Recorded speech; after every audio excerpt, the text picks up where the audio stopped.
you, Kirk. Well, it is my great pleasure to introduce to you Eric Johnsrud. And uh, of course, when I think of the North Star Youth Exchange Program, I think of Chris Ann and John Hobday. And just so when Eric reached out and offered his help to present, I had to check with John. Said, is this good? And John said, "Oh, Eric is phenomenal. He's fantastic." So I think that's the best introduction you can have. But I will do a little, I will say a few more things about Eric today. Eric Johnsrud, the vice chair of the North Star Rotary Youth Exchange, which is the program for the Rotary districts 5950 and 5960. He joined Rotary in 1985, and it has been a member of Rotary clubs in Winona and Northfield, Minnesota. He has served as a club youth exchange officer and, more recently, a North Star country officer for Spain since 2014. Eric practiced law in Winona, Minnesota for 36 years before retiring in 2021. He currently represents Region 11 on the board of directors of the North American Youth Exchange Network. With that, please help me welcome Eric. Well, thank you, Olga. Appreciate that very much. Well, I understand you wanted to learn a little bit about what North Star is up to these days. So, yeah, and I think you all know where North Star Youth Exchange is based in districts 5950 and 5960 with southern Minnesota and western Wisconsin. So I won't belabor those things, but I'll talk a little bit about where we're at. And in order to do that, I need to, I think, step back and take a look at what has happened since the 2-year hiatus from exchange. So in the fall of a year and a half ago, roughly, we started planning for it and started thinking about what we were going to do and to prepare students for exchange and get the program up and running again. We felt like we're almost starting from scratch. We did have structure, but we needed a plan because we were still in the middle of COVID. Unfortunately, today I just tested positive for COVID. So luckily, the only symptom I have is a little runny nose so far. So, but anyway, I can use that for excuse if I make mistakes. So we're dealing with COVID, and we're trying to figure out what we're going to do, how we're going to do interviews. Well, in order to prepare for getting students into the program so we could even interview them, we had a lot of help from our ROTECs. And that's one of the things that I think is really important to North Star is the role that ROTECs has played in our program. But ROTECs did a Zoom promotional session across both districts to students who signed up through the schools. And we think that helped a lot in getting students to apply. We also held our application period open longer, and that seemed to help us get more applicants. We conducted the interviews by Zoom, and we still had a lot of volunteers, so that was nice. I mean, we still had all those people out there. I see the note on ROTECs. Those of you who are not familiar with ROTECs is an organization of former exchange students. And they don't necessarily need to be through North Star, but they need to be through Rotary Exchange. And we have a pretty good core of those. And I'll talk a little bit about where they're at later in my discussion. So anyway, we did our interviews, and we had to figure out, okay, we're going to have these students. What are we going to do for orientations? Which again, we're in the time of COVID, so how are we going to handle them? Well, our chair, Jackie Johnston, magnanimously said, Eric, you get on the orientation committee and figure this out. And I'm going, what in the world are we going to do? But once again, got some help from ROTECs, and I have to take my hat off to Rihanna Gowris, who was the chair and was stepping down, but she got us on the path for how we were going to handle these orientations. And what we did is we used a business media platform called Mighty Networks. And through Mighty Networks, what we were able to do is we would prepare videos. We would post them on Mighty Networks. And prior to and I might mention there was a wonderful video called "What Is Rotary" that Chris Ann did. That was I thought was one of the best ones I'd seen.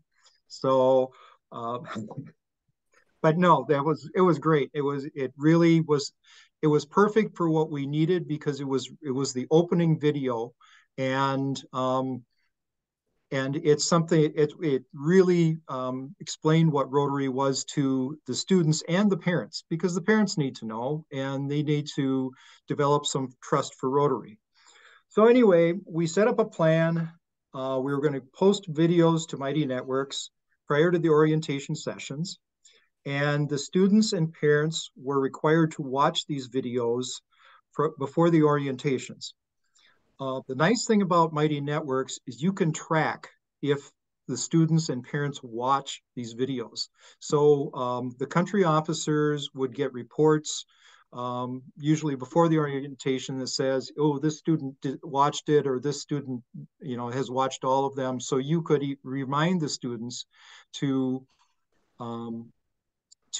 get their work done. Also, the other benefit behind using Mighty Networks was that orientation videos could be reviewed at any time, even after the students were on exchange. So we have had students who have been viewing those videos while they're on exchange, and I think it's really helpful for them, especially in the context of homesickness and culture shock. And I'll explain a little bit more how I know about that, but these videos were really beneficial, really helped gear us towards doing our orientations, because we do 3 orientations. We do one in January, one in February, and one in April. And that, which leads me to the next topic here, but those orientations are our way of preparing the students for youth exchange. The other aspect of Mighty Networks that we used was we would set up country groups. So there would be a group for the students going to Spain. There would be a group for the students going to Brazil, etc. And you could use those groups to communicate with the parents and the students of your country group. So, and what I used it for, and I might have been one of the most active in using country groups, was to post videos. For instance, with Spain, there's 17 autonomous regions. And so, well, let's do something fun. And so what I did is, for each region, I posted a link to their tourism site. And it's something so they can get a feel for what it's like. By the way, if you want to look at a really nice tourism site, check the Canary Islands out. It's really beautiful. But I posted recipes, I posted pictures of food, we posted names of telenovelas so that they could watch to learn Spanish. So it was a communication tool, and then they'd ask questions and we'd answer them. So I think the Mighty Networks development was a real coup as far as our planning. We did our first 2 orientations in Zoom, and they included breakout sessions. So what we'd we had like 2 presentations in Zoom with the whole group, and then we'd do breakout rooms from there. And then we'd meet with our students and go through our prep materials with them. They would get homework assignments at each orientation session, and we pushed hard on them to learn the language. So we used Pimsleur, and John Hobday has been handling that for years, and he continues to do it. And I think it's a great program for the students to use for learning. The other thing I did, simply because of the complications of the Spain visa, is we had a Zoom session outside of the orientations where we went through step by step how the visa process works and the documents. So Spain has one of the more complicated visa application processes, and I've developed actually a handbook that I give to the students that has the instructions and has copies of documents that they might be able to use in that process. So I think the Zoom is use of Zoom as a result of COVID has really, I don't want to say revolutionized, but helped our orientation process. And I think it can be used in other ways, even with our future inbounds, as far as getting to know them before they arrive in the United States. But anyway, moving on. Students, we had around 48 students who applied last year. That's in the last process, and of those we had 36 who went out. We had 44 inbounds. Now the numbers were affected a little bit from because of situation in the Ukraine. We originally had students assigned to, for instance, Hungary and Czech Republic that we didn't send there. We moved them to other countries, but we still accepted the students from those countries. Our concern obviously was what is the refugee crisis going to, how is that going to affect those countries, and we wouldn't want to put exchange students in a difficult situation in those countries. So that impacted some of the things that we did. We also had a number of short-term exchange outbounds that applied, and we had 11 of those. That's the short-term exchange program. I think about 5 years old as far with North Star, and Elaine Bauman has done a wonderful job with that. She gets those students prepared, and she's working on developing some camps for North Star too. So that program is growing. This year, let's see. Okay, this year, looking at those outbounds as to how they've done, we've had 3 early returns so far. We had one that unfortunately had not disclosed they had mental health issues. And of course, those mental health issues appeared while on exchange. We had one that totally baffled us that was an unexpected anxiety situation and just wouldn't settle down. The student came home early. And then one that we still have a little bit rub with the host country, but there were some issues with the student adapting to the situation and the host family. Unfortunately, the host family dad was also the youth exchange officer, which is definitely a no-no, and played a big part in that student returning home early. This year, our process has been more traditional. We did in-person interviews. We're doing in-person orientations, which our first one was on Saturday.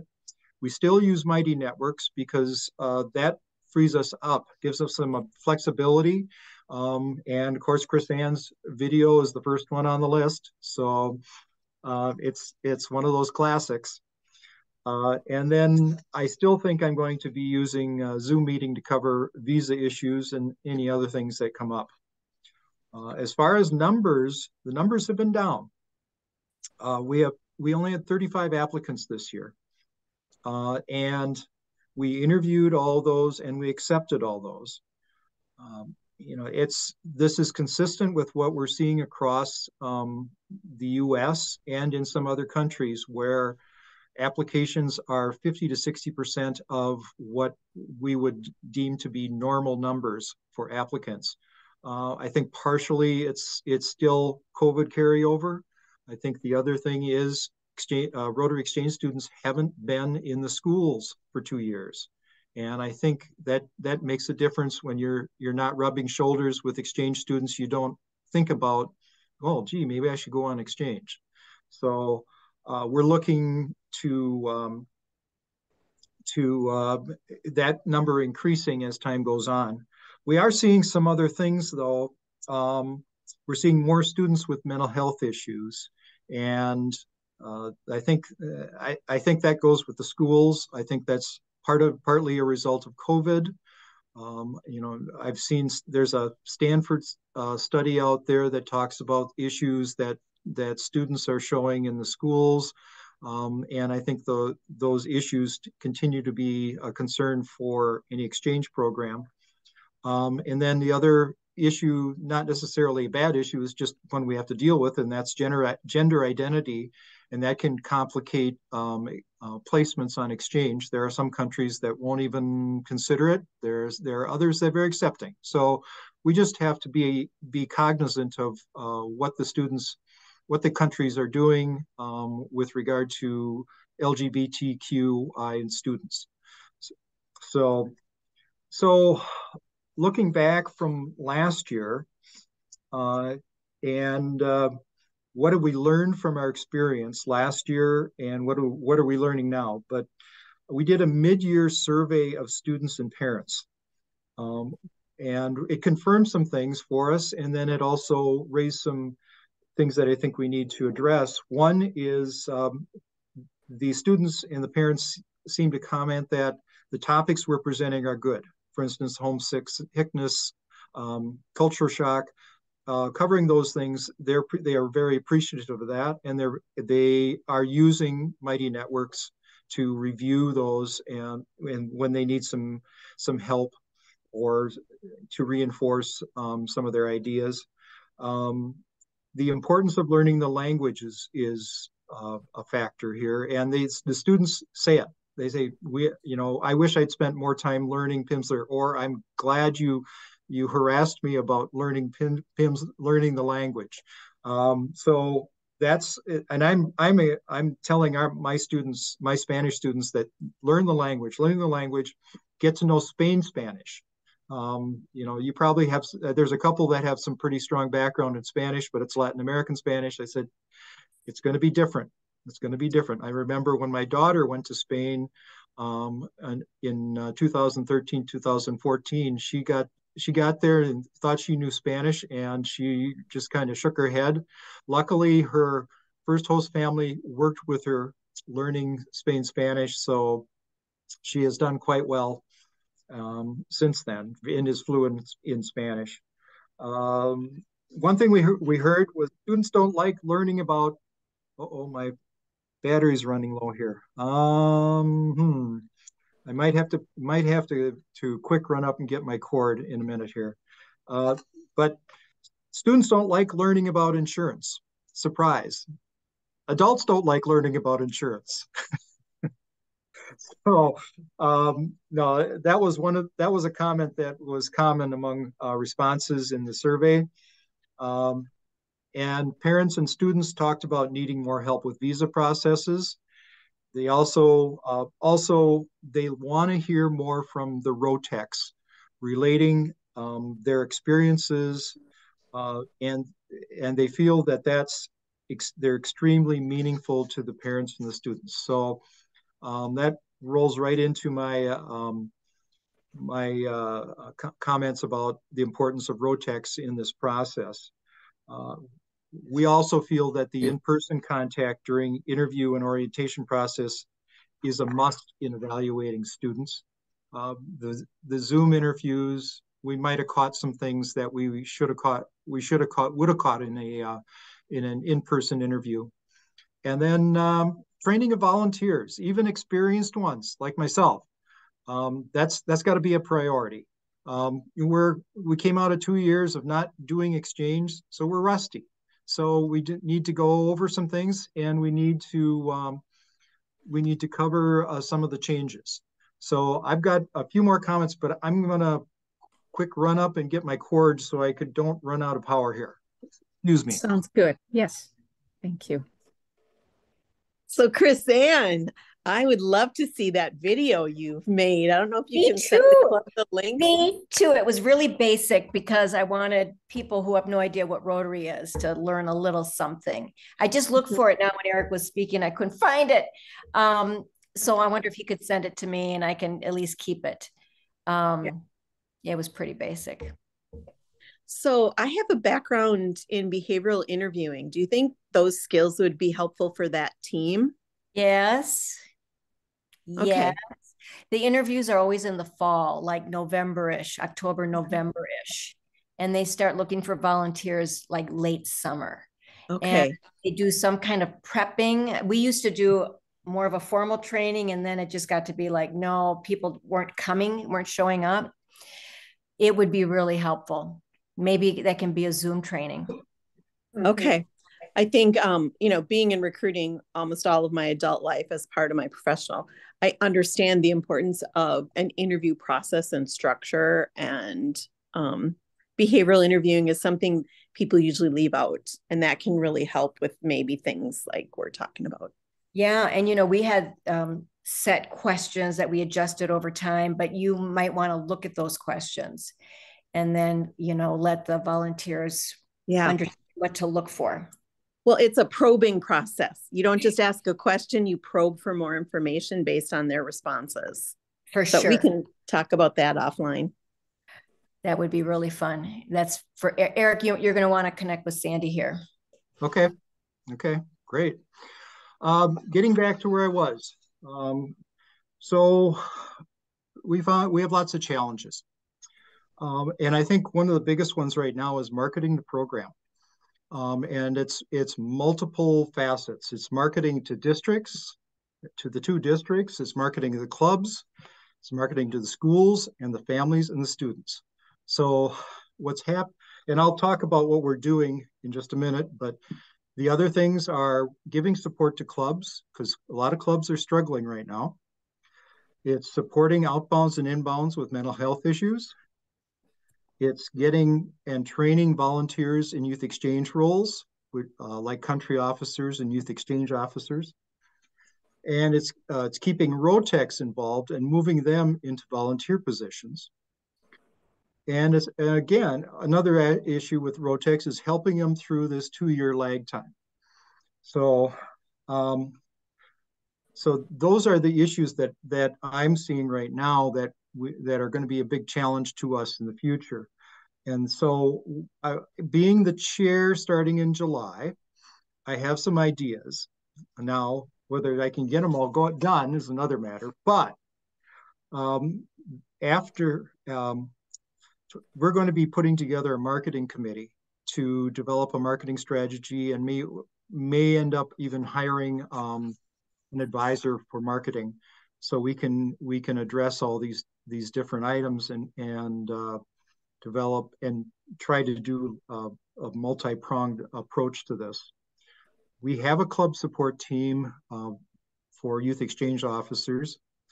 We also are in the process right now of presenting to clubs to try to get them back into youth exchange. We've set up regional events for the current inbounds with clubs, and to help them out with the students, and to kind of create more communications between North Star country officers and youth exchange officers, and even between youth exchange officers themselves. We've been conducting country officer training sessions about monthly, and raising issues and pointing out new things, and working through various things to be addressed. And one of the youth exchange officer in Northfield, Jesse Steed, has started doing youth exchange officer talks, and just it's like an hour every other Monday, where youth exchange officers can hop on and they can talk about any particular issue that comes up. So those are helpful for additional support to youth exchange officers. We have a medical advisor, And we have a mental health advisor now, and that mental health advisor has helped us with some of the outbounds, talking to them and suggesting things to do or things they might want to look at with regard to any issues they have. We have moved several of the ROTECs into country officer roles. And I think that's important for maintaining some type of continuity, and just they have a different insight than some of us who've never been on exchange. And it's just part of trying to plan for the eventual turnover from us old people to younger people, because that's got to happen. It should happen in any organization. We're also kind of stoking the fires of the ROTECs and the volunteers, at least as far as their interest is concerned. The NIAN conference is going to be in Washington, D.C. And for those of you who don't know NIAN, it's North American Youth Exchange Network. It's the organization that provides support to Rotary Youth Exchange programs in North America. We have 20 North Star volunteers going, including 7 ROTECs. So that's with a pretty good showing there. We encourage them by picking up a good share of their expenses to attend. And we had a very good response. So we're looking forward to making that showing. We'll also be presenting at NIAN, talking about our restart, talking about using Mighty Networks, talking about ROTECs. So it should be an interesting experience at NIAN, and we'll be making some connections as always happens at those types of conferences. So one of the things that Olga sent me said, what can you do to help? Well, I have some suggestions. First of all, we're looking for a school nurse or a public health nurse to help to review immunizations for inbound students. Country officers generally don't know much about medical stuff. And our medical advisor is a doctor who may not be completely up to date on what's being required in the schools. So if you have any connections that you might be able to help us out, or we make a referral, we need one to be advising for Minnesota and one for Wisconsin. So if you can come up with someone, please send me an email. We need some help on that. And the next thing is if you're available and willing to volunteer, we can always use help at North Star events. If you want to be more involved, that can vary, from going to talk to schools, going to talk to clubs, or just being at the orientations or helping out with maybe rebound weekend. Or so it can be very flexible. You can be as involved as you want. And we certainly will welcome the help. One other thing, be a host family. Think about it. If you can't be a host family, or talk to someone else, tell them about it and see if they're willing to be a host family. That's the biggest limitation that these clubs have is finding host families. So it's across the board. Every program has the problem. So Jackie wanted me to make one more suggestion, and that's something that has been coming up with clubs struggling, is provide financial support to a club hosting an inbound.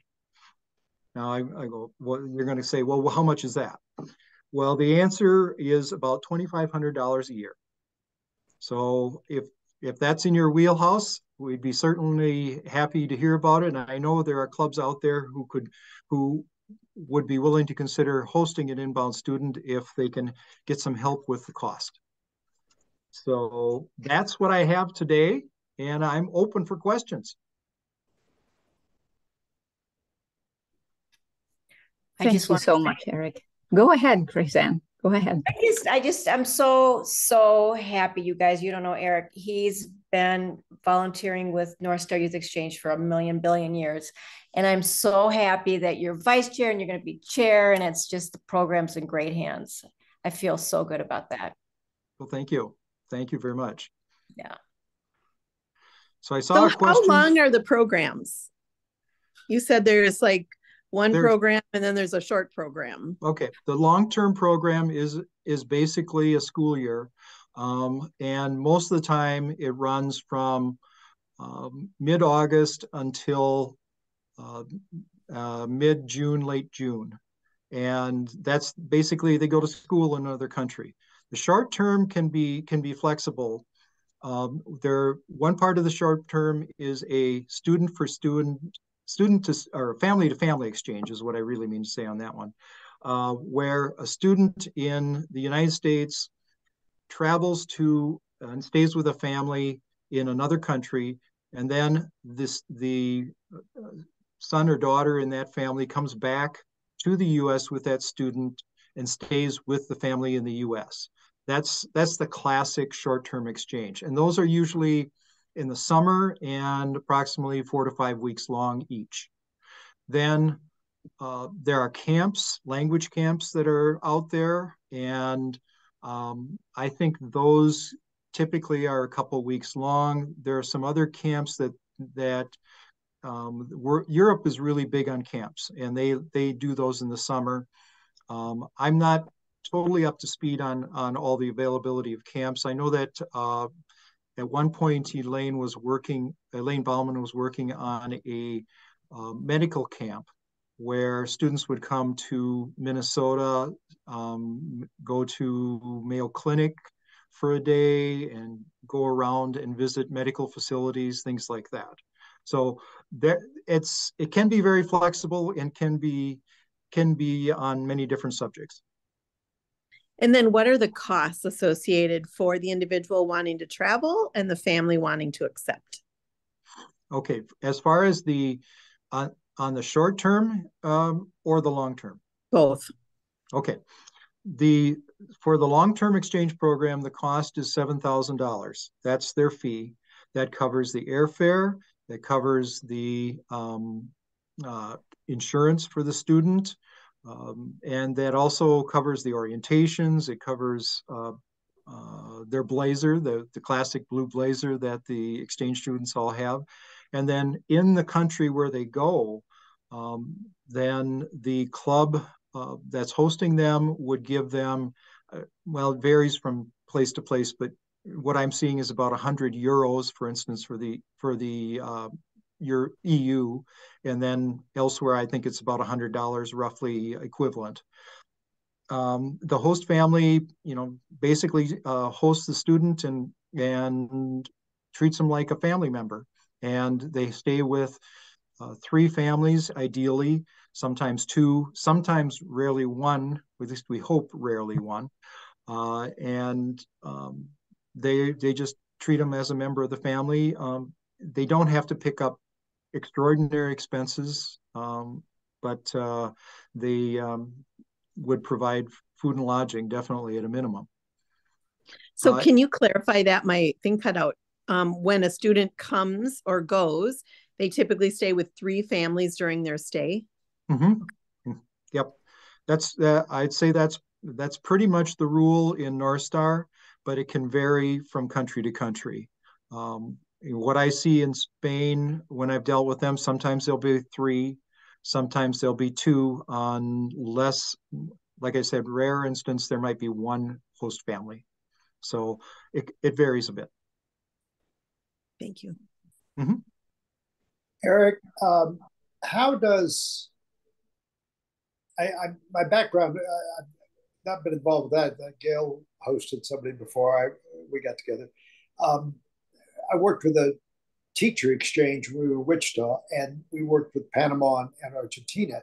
So their school year was on a different cycle than ours. So we got them in January and February, which was their summer break. How does this work for the students, both the Americans and the others, to get school credit when they will be out of sync with the calendar in their respective school years. Right. Right now, we're not on any of those out of sync ones, but we have in the past, we've had South Africa and Australia. Australia has been out of sync. They I think are just getting started on their exchange program again. I think they were thinking about sending out their first students in July on a 6-month exchange. But yeah, that's something that the students have to work out with their high schools as far as getting credit for courses.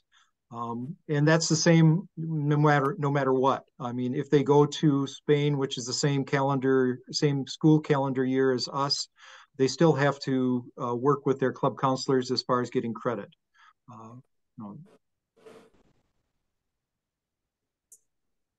You know, it's really rare for kids to not earn the credit. High school counselors in the United States value this as a cultural exchange, and they have to go to school. They generally come back and show a transcript, and they get credit for that year. But it generally doesn't affect their GPA, if I recall. No, usually, I mean, what I've seen with Spain, well, Spain schools are, according to the inbounds and according to the outbounds, a lot harder than school in the U.S. And they are harder graders.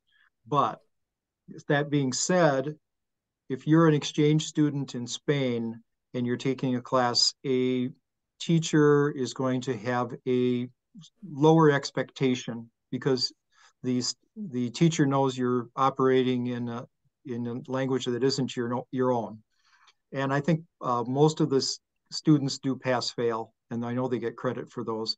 So the key is working it out with your counselor before you go.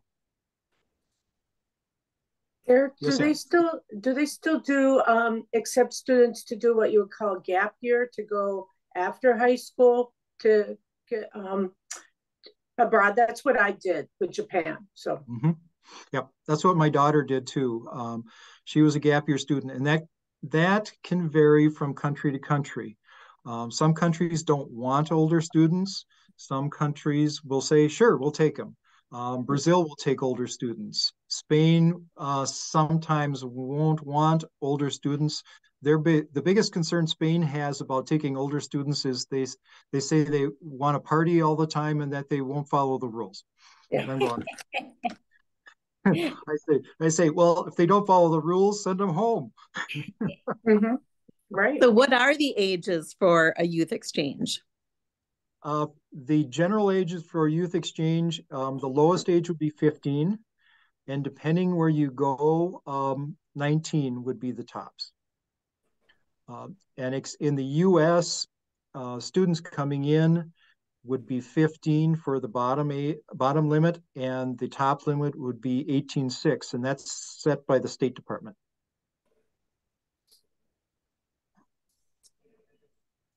I'm fascinated with the mental health part of kids. My experience was always that in America, our kids are often treated, their anxiety, their depression, and sometimes sending them abroad, those countries are like, eek, maybe there's something wrong with the kids. But in fact, the kids that we would receive here would often need that kind of assistance, Are you finding that's easing up a little bit, that kind of stigma, which shouldn't be a stigma? It varies. And it depends a lot of times on the mental illness. I find, generally countries are more accepting of students who have had some anxiety or depression. But if you have a food-related mental health issue, they are like, I don't want to touch it. Anorexia, bulimia, anything like that, they are very concerned about. And we had have a student that's going out now that we talked to, I think it was Finland, about, who had it was a nutritional issue because she was so active and she was not eating the right foods. So she was not getting the nourishment that she needed and lost a lot of weight. And then now she's gone through some nutritional training, so she knows how to eat better versus with her level of activity. But you explained it to the Finns and they said, no, we don't want her. So, and we talked to Brazil and Brazil says, sure, we'll take her. So. Kirk, how many, you said you had 3 of ours come back. How many from the other, from the inbounds were returned early? So far, just 1, and I'll knock on wood. And that's the student that returned actually just decided she wanted to return. She loved her host family. She loved going to school, but I think there were some language difficulties, and she just decided she didn't want to deal with it anymore and went home. So we tried to convince her otherwise because we felt she was doing fine, but I think it was a comfort level situation. Yes. Sandy, you had something? Okay. Nope. Okay. Eric, I'll give you a quick, my father was the child, firstborn American of German immigrants. And you were talking about the importance of learning, the high language, if you will. So obviously there was German spoken in the home often. He got to high school, saw there was a German course and said, okay, fine. Turned out he spoke only Low German and they were teaching High German. And when you're learning a language, of course, you learn it sequentially. So 6 weeks in, he said, I knew I was in trouble, but you can't go back and pick up at that point. So at the end of the semester, he had to go home to his German parents and admit that he had just flunked German. But yeah, the different dialects and things certainly impact schooling. One of our Spanish students, who's now working on being a country officer, she remarked that she had a pretty good grasp of Spanish, but she ended up in Barcelona and the school spoke Catalan. So it was a whole new experience for her, but she adjusted and she managed. Well, our teacher exchanges, as I said, we had them from Argentina and Panama, and they would needle each other about whose Spanish was really true Spanish. Mm-hmm. That happens. Yeah. I saw a question in the chat about the nurse time commitment. I don't think it would be that bad, depending on the amount of students. Obviously, if we have 35 students coming in, it'd be reviewing their immunizations.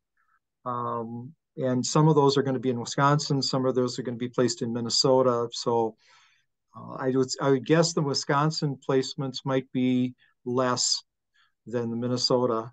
So I've done it before, looking through there, and it takes me forever to do it. I have a cheat sheet that maybe Chris Ann might remember for immunizations with parts that you had to fill in to see, make sure all the immunizations were there. And I spent, last year I spent hours working on it, and then I finally got it done and I go, oh, okay, I think we got it. And sure enough, there were still some missing. So as someone with expertise in the background of what's required for schools, for immunizations, I don't think it would take that long. I think you're right, Eric. Someone with that training can go right through it. You and I could not do that. I'm a lawyer, not a doctor. Exactly. Oh, this has been wonderful. Thank you so much, Eric. So I was very active in District 5960, which is South Dakota and just a little slice of Southwest Minnesota and Nebraska, and just strange. But anyway, so there we would have maybe 5 or 6 students inbound for the entire district, right? And only 5 or 6 going outbound too. So there was no officer on Spain who could explain to you all the differences and all the expertise and all the Rotec students that you have. There was no such thing. So as soon as I became a member of this club three years ago, time flies, but I've been just so impressed with all you do, and so congratulations on that, and thank you for sharing that you do have your challenges too, and for getting for offering us to become involved. And so we'll have to put our thinking cap on and connect with you. What would be the best way to connect with you after this meeting? You have my email, so you can connect with me there. I think you also have my phone number. That's on the email. You can also reach Jackie Johnston, who's our chair. And I think you have her information. So any of those ways would be great. All right.